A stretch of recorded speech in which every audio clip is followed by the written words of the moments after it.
দেখাই দিই ইনফান্ডিবুলামটা কীরকম।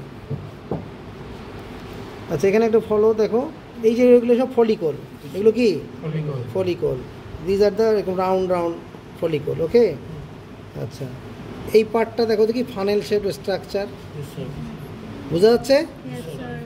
Yes sir. এই যে এটা হলো funnel shape structure, this is called infundibulum. Okay, বোঝা যায়? হ্যাঁ, এটা হলো এই ফানেল শেপ স্ট্রাকচার, এই যে এরকম, হ্যাঁ বোঝা যাচ্ছে ফানেলের মতো। এই ফানেলের মতো আসলো, ইনফান্ডিবুলাম কত মিনিট থাকবে? 15 to 18 minutes. Then it comes into the magnum. Magnum is long, long part. What is the length? About 3 centimeter. Centimeter, how many? Centimeter? মনে নাই। আচ্ছা এখানে কত মিনিট থাকবে এখানে? 3 hours. আচ্ছা তাহলে ম্যাগনাম, এই ম্যাগনামটা পার হলাম নাকি? ম্যাগনামের পরে এই যে পার্টটা, this part joint with the uterus, or shell gland, হ্যাঁ ইউটেরাস অর শেল গ্ল্যান্ড, এই পার্টটাকে বলছে কি? ইসমাস। ইসমাস হচ্ছে short part and diameter also short, narrow. ডায়ামিটারটা দেখো, এই যে দেখছো, এই যে দেখো এই ডায়ামিটার কতটুকু, তাই না? বোঝা যাচ্ছে না এখানে?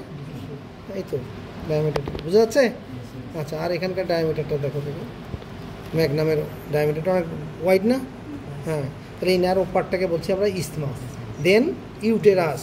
ওকে, তাহলে এই যে ইউটেরাস এসে কত ঘন্টা থাকবে? 20 থেকে 20 to 20 অ্যাবাভ। ওকে, আর তারপরে এখান থেকে যে পার্টটা হলো ভ্যাজাইনা আলটিমেটলি কোথায় যাবে? এই কোলে একাই ওপেন করবে, এটা আলটিমেটলি ভেন্ট। ক্লিয়ার? তাহলে আমরা মোটামুটি জানতে পারলাম যে এখানে আমাদের এই infundibulum, ovary infundibulum, Magnum, isthmus, তারপর হলো ইউটেরাস, তারপর হলো ভ্যাজাইনা অ্যান্ড ভেন্ট। আচ্ছা এই জায়গাটায় যখন এই ইসমাস দিয়ে পার হয়, এগের পোষণটা এখানে তো ইনফান্ডিবুলামে এখানে ফার্টিলাইজেশন হলো, ফার্টিলাইজেশন হওয়ার পরে সে ম্যাগনামে আসলো, ম্যাগনামে এসেছে এই অ্যালবুমিন সিক্রেশন হলো, অ্যালবুমিন এখানে মেনলি অ্যালবুমিনের গ্ল্যান্ডগুলো থাকে, অ্যালবুমিন এখানে সিক্রেট হলো, তারপরে এটা চলে আসলো কোথায়?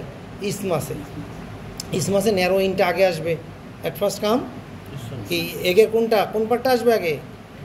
এগের একটা হোয়াইট পার্ট থাকে আর একটা ন্যারো ইন, একটা হলো হোয়াইট ইন আর একটা হলো ন্যারো ইন। তাহলে আগে আসবে কোনটা? ন্যারো ইনটা এদিক দিয়ে আসবে। ন্যারো ইনটা আসার পরে ইউটেরাস এসে কী হয়ে যাবে? পজিশনটা চেঞ্জ হয়ে যাবে। This is called oviposition. তাহলে ওভি পজিশনটা পার হয়ে কোথায় আসবে? ইউটেরাস থেকে ভ্যাজাইনাতে আসবে। আচ্ছা ভ্যাজাইনাতে এখানে কিছু গ্ল্যান্ড থাকে না? এই গ্ল্যান্ডগুলোর নাম কি? ইউটেরো ভ্যাজাইনাল গ্ল্যান্ড। আদার্স নাম কি? আরেকটার নাম কি? কেউ বলতে পারতো না? ইউটেরো ভ্যাজাইনাল গ্ল্যান্ড, এর আরেক নাম কি? স্পাম হোস্ট গ্ল্যান্ড। তাহলে স্পাম হোস্ট গ্ল্যান্ড। তাহলে ইউটেরো ভ্যাজাইনাল যে জাংশনটা, ইউটেরো ওখানে লিখে তো দেওয়া আছে, হ্যাঁ ইউটেরো ভ্যাজাইনাল যে জাংশন, ওই যে ওখানে ইউটেরো ভ্যাজাইনাল জাংশন পর্যন্ত আনটিল 10 থেকে 14 দিন পর্যন্ত, 2 উইকস। এই জন্য বলা হয় যে ফার্টিলাইজেশন হতে পারে ম্যাটিংয়ের 14 দিন পরে, এটাও হতে পারে। কারণ কি? কারণ হলো এই স্পার্মটা স্টে করতে পারে কোন জায়গাটায়? সেটা হলো ইউটেরো ভ্যাজাইনাল গ্ল্যান্ড বা স্পার্ম হোস্ট গ্ল্যান্ড, এই জায়গাটায় থাকার কারণে এখান থেকে আবার পরে ম্যাগনাম হয়ে সে আবার ইনফান্টে চলে যাবে। বুঝতেছ? এই তো, তাহলে মোটামুটি হলো এই, তাহলে মেল জেন্ডার সিস্টেম আর ফিমেল জেন্ডার সিস্টেম আমাদের জানা হয়ে গেল। এখন নিজেরা এগুলো সব